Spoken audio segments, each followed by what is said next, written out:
Hello, friends, and welcome back to Malicious Compliance Stories. I think when you get fired because you don't smile enough at work, you need to take some action. And that's where the petty revenge of our current OP comes in. But before we begin, don't forget to subscribe to our channel if you're new here and turn on notifications so you don't miss a new video every single day. Here we go. Got laid off for shady reasons, called the health department on my former boss. So this week I was fired from my job as a waitress for not smiling enough. I got along with my coworkers. There was free soda for us. The place was just 5 minutes from my apartment and the pay was decent, except that my boss was a nightmare. She was the owner of the restaurant. She called it a bistro, but it was basically just a glorified diner with burgers and wine. She managed the service while her husband did the cooking. He was okay, had a bit of a temper, and occasionally threw spoons at his sous chef, but he was always nice to the service staff.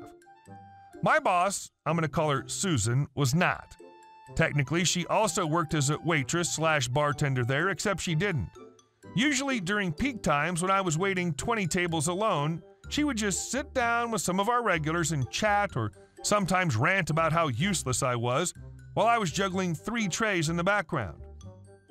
A guest didn't want dessert. I got screamed at it for not selling it well enough. A coworker forgot putting silverware on a table. I got screamed at for not noticing. I didn't know who ordered what because it wasn't even my table. Get the idea? One day I twisted my knee before work and was just kind of limping through the evening, asking my coworkers if they could get me refills from the basement if I needed anything. After my shift, Susan pulled me aside and just nagged at me for half an hour how selfish I was being. That she had aches too, and I didn't see her complaining all the time. At some point, I just accepted that, for whatever reason, this woman seemed to hate me. She wasn't as bad with my coworkers, but I didn't think anything of it. Until this Monday, when she told me to stay longer until after she closed up. She then gave me the whole speech of, "This is not working out," and "Maybe the job's just not for you," and told me I was fired effective immediately. When I asked her for specific reasons or if someone had complained about me, she said that I didn't smile enough and that she couldn't risk losing guests because of me. She graciously ignored the fact that the guests apparently liked me a lot and that I was getting more tips than most of the other waitresses. We weren't allowed to keep these, by the way. They were collected and divided evenly among the service staff, including Susan, of course. I didn't feel like arguing with her would do me any good, so I just got my things and left. At least my hair wouldn't smell like grease all the time anymore. The next day, I got a text from Susan telling me that she would keep my tips from March, but asked me if I could still come in from time to time if they were short on staff. That was the point where I finally had enough. Now, having worked there for half a year, I knew a lot of crap about the restaurant that Susan hoped no one would notice. Like beer bottles at the back of the shelf that expired 2 months ago because they were always restocking from the front. Or that they were collecting leftover bread from tables and distributing it to new tables.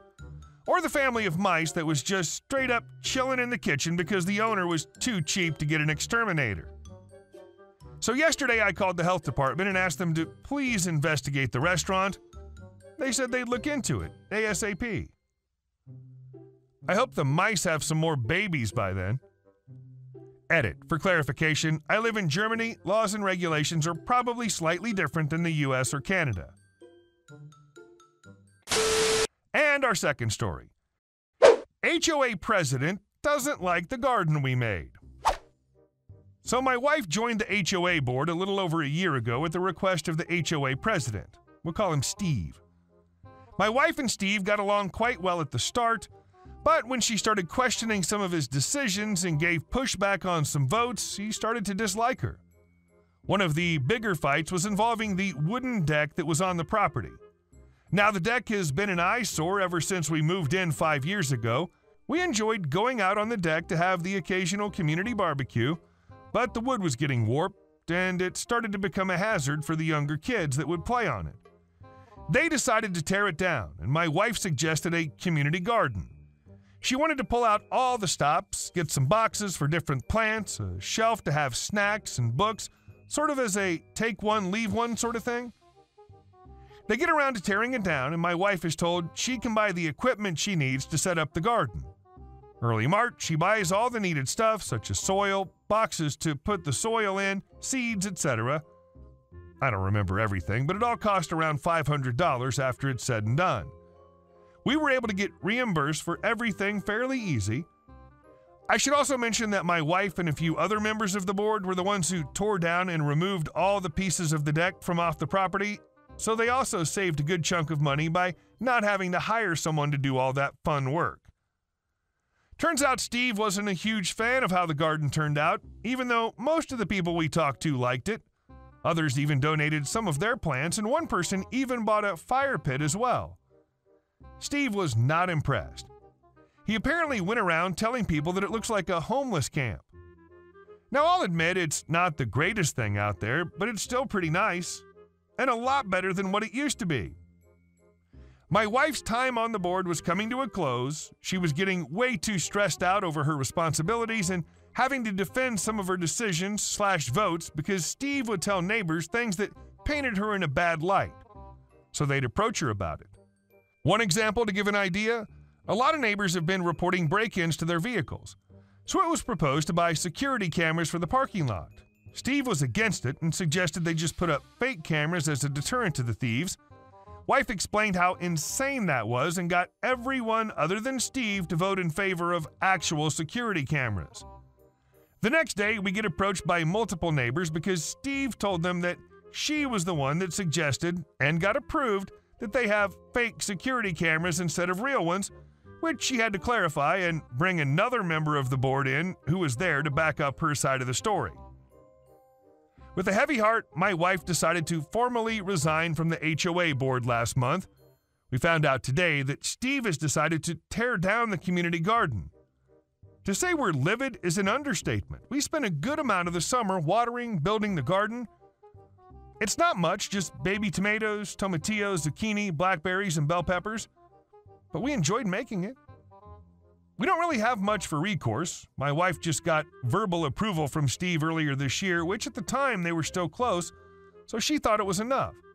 And when she wrote the minutes down, she never brought it up that it was approved. More of a learn your lesson the hard way sort of thing. Just wanted to vent. And our last story. Entitled aunt destroys our house and refuses to pay for any of it, but ends up anyway without even knowing. There really wasn't any dialogue interactions that I can remember, so no need to designate abbreviations. This happened a while back. I can't give an exact time frame, but I was relatively young, maybe 9 or 10. My aunt's life wasn't the picture of stability back then, and her house had burned down recently. So being the good sister my mother was, she offered to let my aunt and 2 of her 4 kids, not the 2 living at their dad's, stay at our house over the summer while we traveled to the other side of the state to visit my father, which we don't get to do often. All my aunt had to do was keep the place clean, take out the trash, change the cat litter, feed our pets, dog and 2 cats, and generally don't destroy the place. An additional rule me and my sister set in place were the boys, 5 and 6 years old at the time, weren't allowed in either of our rooms, as they would have no need to, as they were to sleep on the couch that converts into a bed in the living room, and my aunt was to sleep in the spare bedroom we had at the bottom of the stairs. She failed all these requests multiple times. When we arrived back to our house, the place was a wreck. Let's go over all that she did. She and her boyfriend got tired of the smoke detector going off whenever they smoked in the house. Yes, near the animals. So they started leaving the back door wide open so that the smoke could flow out. That clearly didn't work, as the whole house still smelled like smoke, and it only allowed our house to be invaded by flies, gnats, and fleas. They stopped cleaning the cat litter and taking out the trash about halfway through the summer. Instead of feeding the animals at regular intervals, they just filled all the food bowls with tons of food and let the animals eat as much as they wanted, and just poured out more when it finally ran out. I'm surprised none of our pets were overweight when we got back. The money we left them to buy more pet food, they spent on cheap kibble and used the leftover money to buy smokes.